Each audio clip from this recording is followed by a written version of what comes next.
गुरुर्ब्रह्मा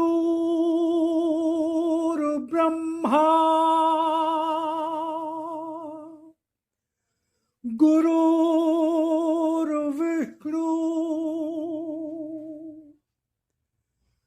गुरुर्देवो महेश्वरा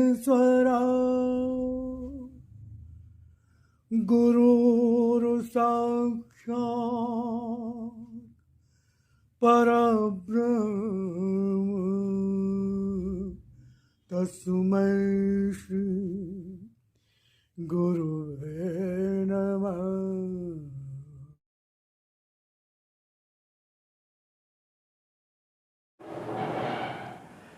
जय राम जी की नमस्कार।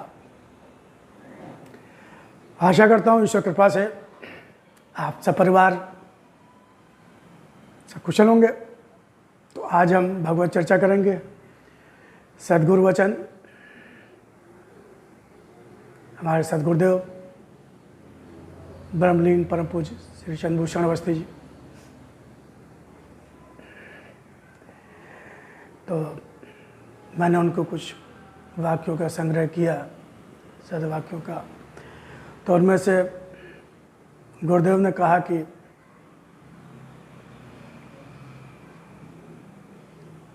असली जप और असली पाठ वही है जिसमें चित्त तदाकार हो जाए। असली जप और असली पाठ वही है जिसमें चित्त तदाकार हो जाए। चित्त चित्त माने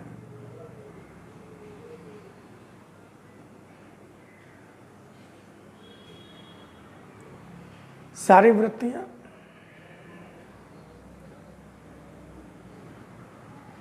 मन, बुद्धि,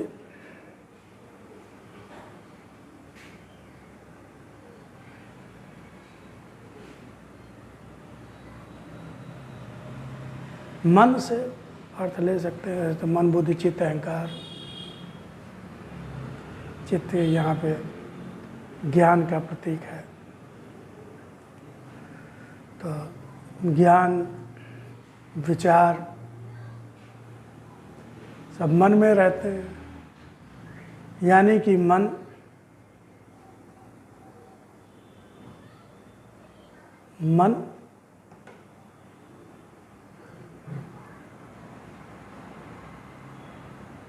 जो पाठ कर रहे हैं, जो जप कर रहे हैं, उससे जुड़ जाए, उससे तदाकार हो जाए।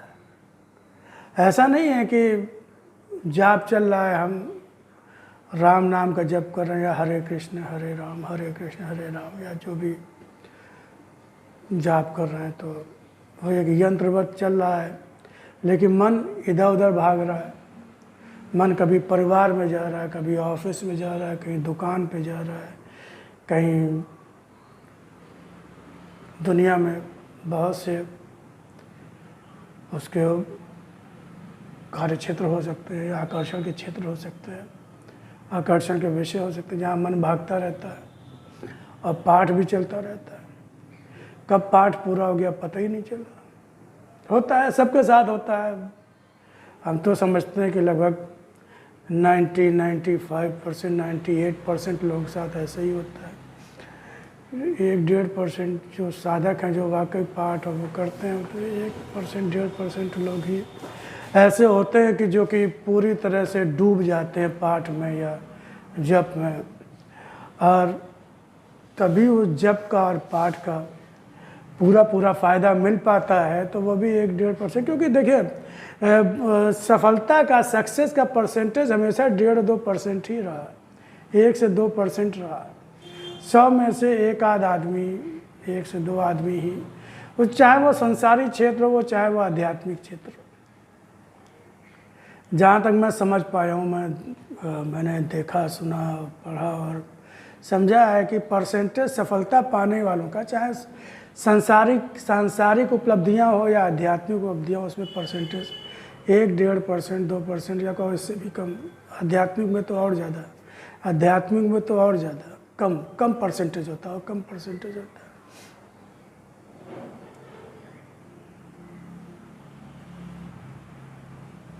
क्योंकि उसमें तो बहुत ज़्यादा संलिप्तता की ज़रूरत होती है, क्योंकि वो तो परमात्मा वो सब समझता है, जानता है, देख रहा है, बैठा है आपके अंदर, आपकी बुद्धि में क्या चल रहा है, मन में क्या चल रहा है, आचरण व्यवहार कैसा है, क्या है। ऊपर देखने वाले तो कह सकते हैं वाह बड़ी तल्लीनता से पाठ कर रहे हैं, क्योंकि ऊपर वाले बाहर से देखने वाले को क्या मालूम। हम राम नाम का जप कर रहे हैं, बोल बोल के भी कर रहे हैं, वो कर रहे हैं, तो देख कर रहे हैं भाई बड़ी देर से बैठे माला का जाप चल रहा है,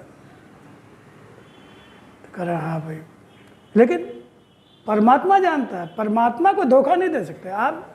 दुनिया में किसी को भी धोखा दे सकते हो, सबको धोखा दे सकते हो, ऐसा कोई नहीं हुआ जिसको कभी धोखा मिला ना।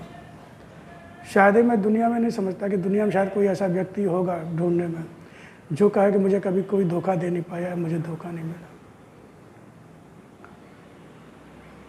होगा अपवाद में, शायद मेरे हिसाब से तो कोई अपवाद में कोई, लेकिन वही दुनिया में ऐसा नहीं जिसको कोई धोखा ना मिला। लेकिन परमात्मा को भी कोई ऐसा नहीं मिला जो परमात्मा को धोखा दे सका। परमात्मा को धोखा देना, भगवान को धोखा देना असंभव, असंभव, इम्पॉसिबल। क्योंकि वो तो आपके अंदर बैठा है, आपके साथ में, हमारे आपके साथ में बैठा, हमारे शरीर को, हमारे पूरे जीवन को चला रहा है। हमारे मन में क्या चल रहा है वो भी उसको पता है। अब चेतन मन में क्या है वो भी उसको पता है, सारा कुछ उसको पता है। हजारों जन्मों का, आगे आने वाले जन्मों का, एक एक पल का उसको मालूम है।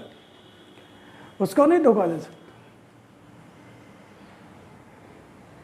उसको धोखा नहीं दे सकता। तो आप जिसका भी जाप कर रहे हो, जिसका भी पाठ कर रहे हो, जो भी हो, जिसको आप मानते हो, वो महत्व नहीं रखता कि आप किसको मानते हो। महत्व ये रखता कि आप कितना मानते हो। आप भगवान श्री कृष्ण मानो, भगवान श्री राम को मानो, हनुमान जी को मानो, गणेश जी को मानो, शिव, प्रभु शिव को मानो, किसी को मानो।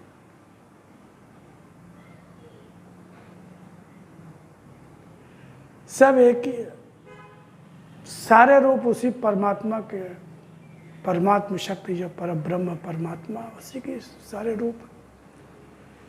चाहे देवी जी को मानिए आप, चाहे आप राम को मानिए आप, चाहे कृष्ण जी को मानिए आप, किसी को मानिए, क्योंकि ये हमारे सनातन धर्म में स्वतंत्रता है। भगवान का जो रूप, परमात्मा का जो रूप आपको अच्छा लगता हो, जो रूप आपको अच्छा लगता,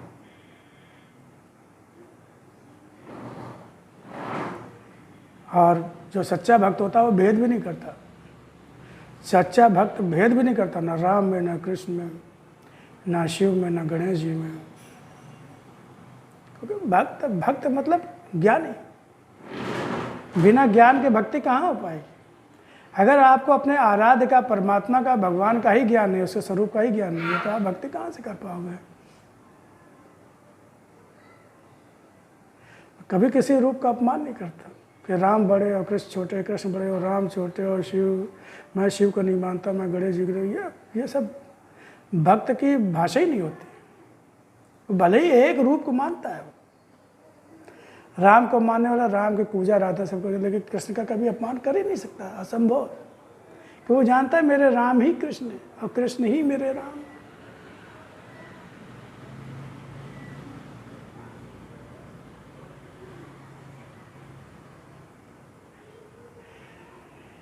एक मूर्ति, एक माला और एक मंत्र, ये कभी बदले नहीं जाते। क्यों नहीं बदले जाते? क्यों नहीं बदले जाते? इसलिए कि उनमें आपकी निष्ठा स्थापित हो चुकी है। जिस मूर्ति के सामने बैठकर आप आराधना पूजन करते हैं, ध्यान करते हैं, उस पर आपका विश्वास, और विश्वासम फलदायकम उससे ऊर्जा, शक्ति, उसमें आपका विश्वास, आपका श्रद्धा भाव, आपकी निष्ठा, आपकी आस्था उस मूर्ति को जीवंत करती है, जीवंत करने लगती है, प्राण शक्ति उसमें आने लगती है।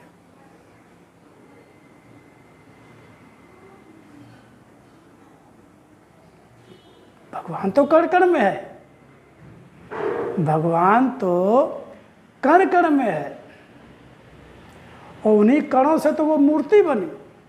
और जब आपने उसमें निष्ठा की तो जो मूर्ति में जो भगवान की ऊर्जा है, जो शक्ति है, वो उसमें प्रकट होने लगती। इसीलिए मूर्ति को बदला नहीं जाता। हमारे यहाँ सनातन धर्म में मूर्ति, अब ये बाद में कुछ परंपराएं आ गई, अब मैं क्या कहूँ। इसीलिए बहुत सारी गड़बड़ियाँ हो रही हैं सब। हर साल लोग मूर्ति बदल देते हैं, नई मूर्ति लाते हैं। नई मूर्ति लाने का क्या मतलब हुआ? आप हर साल अपने माँ बाप बदलते हो, पुराने हो गए, अब नए माँ बाप लाएंगे।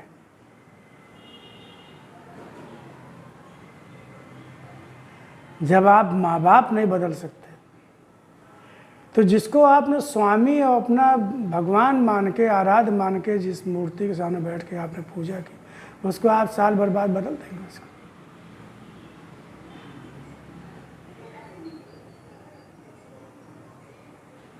भगवान ने इसको भी अपराध कहा है और इसके लिए भी दंड विधान है।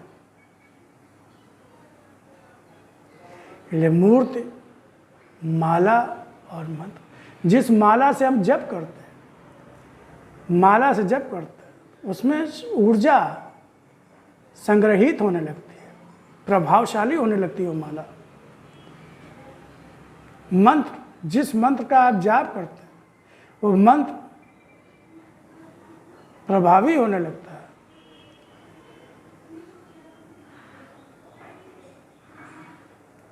अब जब उसमें प्रभाव आना शुरू किया तो आपने उसको बदल दिया, फिर दूसरी माला ले ली। अब उसमें जब प्रभाव आना शुरू हुआ, जब ऊर्जा संग्रहित होने शुरू हुई, आपको फायदा, तो आपने उसको बदल दिया। तो मूर्त, माला और मंत्र,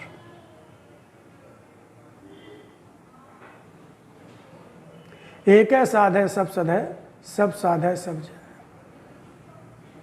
तो गुरुदेव ने कहा कि जप और पाठ वही असली है, वही फायदा देने वाला है, जिससे हमारा चित्त, हमारा मन एकाकार हो जाए, तदाकार हो जाए, चित्त तदा उसी में जुड़ जाए। तो इस चीज़ का हमें ध्यान रखना है, समझना है, अभ्यास करना है, अपने को देखते रहना है कि मन कब कब हटा। हमने कितनी देर जप किया, कितनी माला जप किया, या कितनी देर हमने पाठ किया, ये महत्वपूर्ण नहीं है। महत्वपूर्ण ये है कि कितनी देर आपका मन उससे जुड़ा रहा। आपने 1 घंटा जप किया या पाठ किया, लेकिन मन आपका 1 आधा मिनट ही उससे जुड़ा, तो 1 आधा मिनट ही काउंट होगा। अगर वो भी जुड़ा रहा तो बाकी सब पाखंड बन गया। तो पाखंड की भी सजा है। सजा तो हर चीज की होती है ना।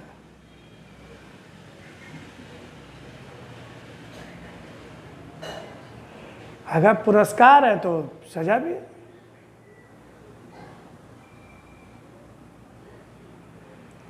क्योंकि फिर हम बोलते हैं ना, हम कहते हैं ना, हमने 1 घंटा, हम तो 1 घंटा जप करते हैं, हम 1 घंटा भगवान का ध्यान करते हैं। एक तो बोल भी दिया आपने, आपने अपना बखान भी कर दिया।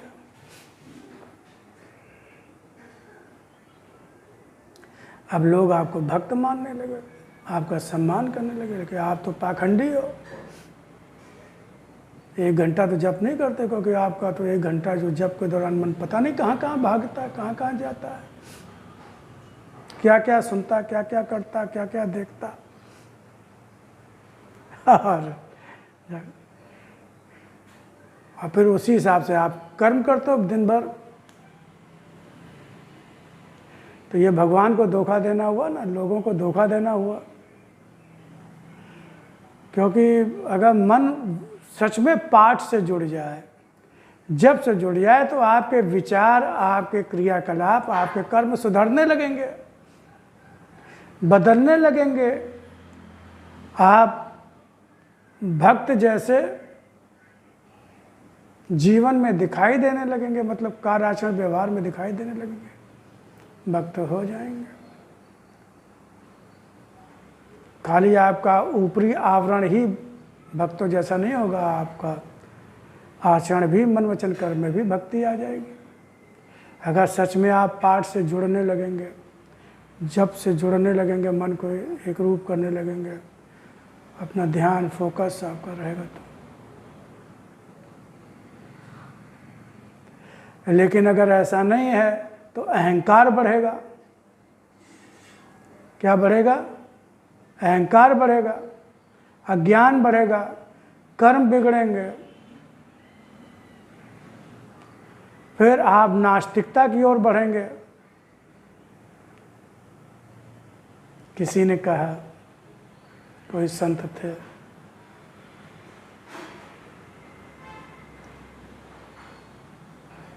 कृपालु जी महाराज थे शायद, कि जो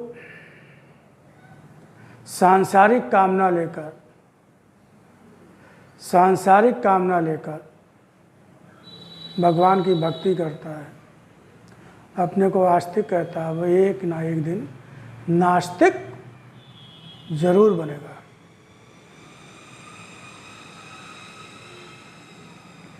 जो सांसारिक कामनाओं की पूर्ति की इच्छा लेकर भगवान की भक्ति करता है और अपने को आस्तिक कहता है, वो एक ना एक दिन नास्तिक जरूर बनेगा। बात समझ में आई? बात समझ में आई? क्योंकि जीवन तो हमें भाग्य के अनुसार मिला है। प्रारब्ध पहले रचा, पाछे रचा शरीर, तुलसी चिंता क्यों करे, भजले श्री रघुवीर।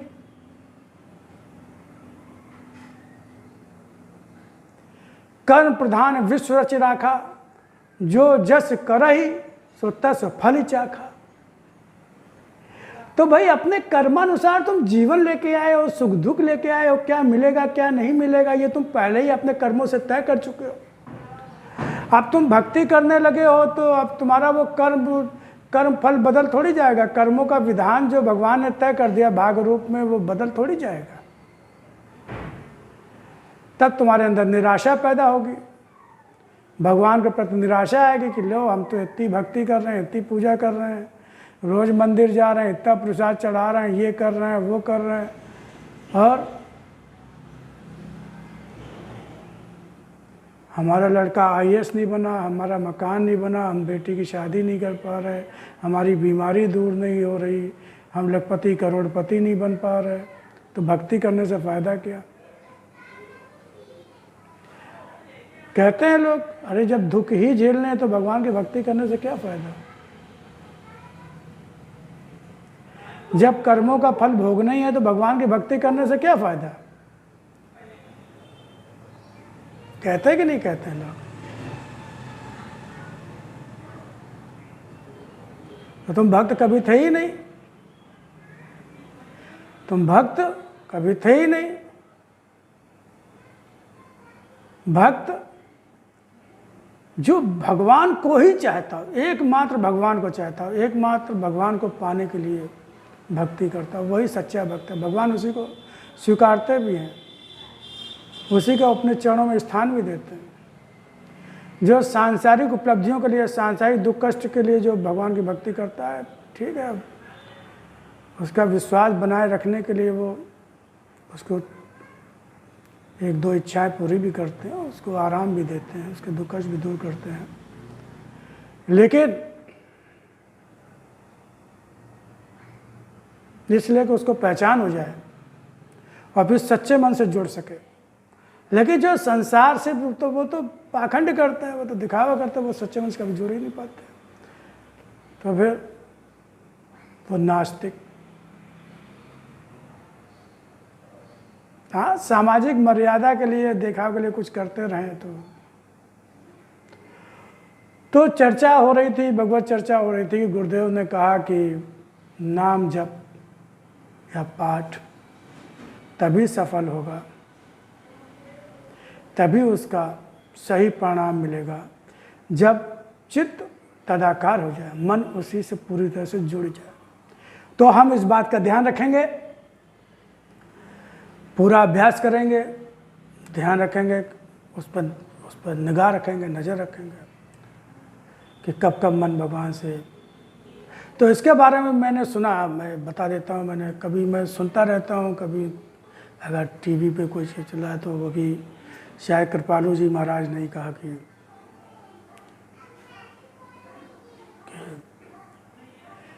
मन भागता है भागने दो, जाता है जाने दो, क्योंकि उसको जितना रोकोगे उतना ही भागेगा। होता नहीं कि होता है कि उसको जितना रोकोगे, किसी चीज़ को जितना रोकोगे वो उतना ही ज़्यादा भागता है। जितना उसको दबाओगे वो उतना ही ज़्यादा ऊपर उठने की कोशिश करेगी। जैसे स्प्रिंग होती है ना, स्प्रिंग को जितनी ज़ोर से दबाओगे उतनी ज़ोर से उठेगी, जितनी ज़ोर से उठाओगे उतनी ज़ोर से उठेगी। भागो जहाँ जाना था। बस एक काम करो, जो आपका आराध्य है, जो आपका स्वामी है, जो आपका भगवान है, जिसको, उसकी सब जगह स्थापना कर दो कि मेरा भगवान, मेरा परमात्मा, मेरे राम, मेरे श्री कृष्ण प्रभु कन्हैया कान्हा हर जगह व्याप्त है, हर जगह व्याप्त। ये परम सत्य है, ये गलत तो नहीं है, परम सत्य है। भगवान ने कहा कि संपूर्ण सृष्टि मेरा ही रूप है, संपूर्ण सृष्टि में मैं ही व्याप्त हूँ, मुझसे ही ये संपूर्ण सृष्टि की रचना हुई और मैं कण कण में हूँ, सब जगह हूँ, सर्वत्र हूँ। तो मन जहाँ जहाँ जाए वहाँ के, तो वहाँ भी मेरा कन्हैया है, वहाँ ही मेरा भगवान है।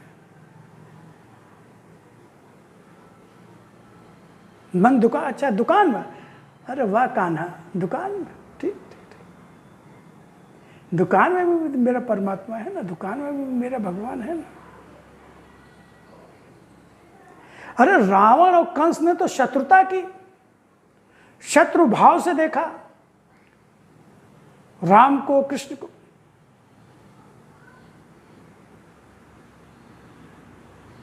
लेकिन देखा तो राम को, सोचा तो राम के बारे में, दिन रात सोचते, शत्रु भाव से, लेकिन राम के बारे में सोचता था रावण, कृष्ण के बारे में ही सोचता था कंस।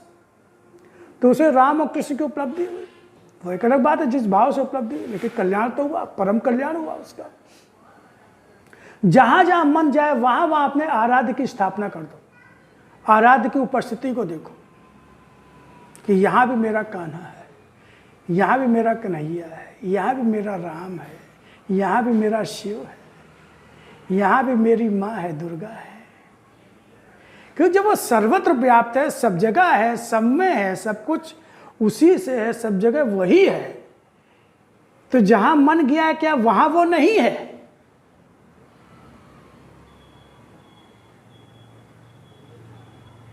अब जब मेरा आराध्य वहां है तो वहां तो कुछ गलत तो फिर हो ही नहीं सकता, गलत तो हम कुछ सोच ही नहीं सकते, गलत तो कुछ कर ही नहीं सकते। भागो मन, कहाँ तक भागोगे? अरे ऐसी कोई जगह नहीं जहाँ मेरा परमात्मा ना हो। तुम जाओगे कहाँ? जहाँ जाओगे वहाँ मुझे पाओगे। जहाँ जहाँ जाओगे मुझे पाओगे। तो कहीं भी जाए मन, कहीं भी जाए वहाँ परमात्मा है। बस इस विचार को, इस भाव को जोड़ भागों में। तो फिर आगे हम भगवत चर्चा करेंगे गुरुदेव के किसी वाक्य को लेकर। तब तक हम इसका चिंतन मनन करेंगे और ध्यान रखेंगे कि हम जितनी देर पाठ करें या मंत्र जाप करें तो भगवान से ही मन हमारा पूरा जुड़ा रहे, चित्त हमारा भगवान से तदाकार हो, उस पाठ से जब से तदाकार हो। और ये भी फार्मूला अच्छा है।